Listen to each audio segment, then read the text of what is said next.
আসলে যখন কথা বলার প্রয়োজন হয় তখন কথা বলতে পারি না। কিন্তু যখন আ কথা বলার কোনো প্রয়োজন হয় না, অনর্গল আ ফ্রেন্ডসদের সাথে কথা বলতেই থাকি, ঠিক না?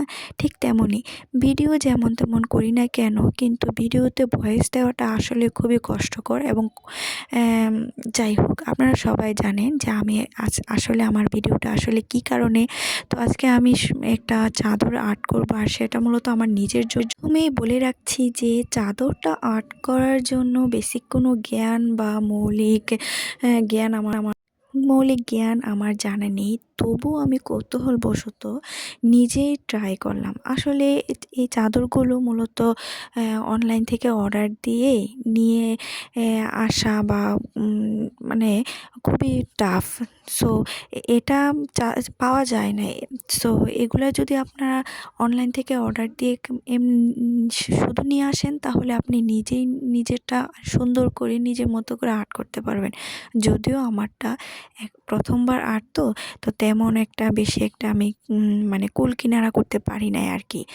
যাই হোক, নিজেরটা যেমনভাবে তেমনভাবেই আঁকা যায়। তবে একটা কথা সত্য যে এই যে আমি আঁকতেছি আমারটা আমার নিজের জন্য আঁকতেছি। তো আমি আসলে বুঝতে পারতেছি যে আমার পরিশ্রম বা পরিশ্রম আমার কতটুকু হচ্ছে।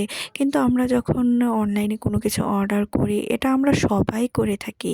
ম্যাক্সিমাম সবাই। এটা কোনো না নেই যে আমরা করি না। যখন আমরা অনলাইনে অর্ডার করি, অনলাইনে অর্ডার করার সময় কিন্তু আমরা আ কাপড় ভালো হবে কিনা, আর্টটা আপনি ভালো করে কেমন করবে না করবে এসব বিষয়ে সন্দেহ রাখি। এবং যখন ওনারা আমাদের কাছে মূলত প্রাইসটা আমাদের প্রাইসটা বলেন, কিন্তু আমরা তখন দেখি যে না, এই কাপড়ের বা এই চাদরের বা এই শার্ট পাঞ্জাবির প্রাইস এত হবে, হবে না, মানে এটা নিব না। তো আসলে আমরা ওদের সাথে তেমন ভালো ব্যবহার করি না। কিন্তু আমার এই চাদরটা আর্ট করতে আমি এখনও শেষ করতে পারি নাই।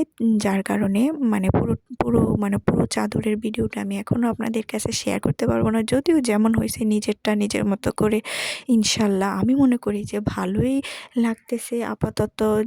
এখানে তো পুরো চাদরের ফর্মালিটিটা আমি দিতে পারি নাই। তারপরেও অনেক ধন্যবাদ দেখার জন্য।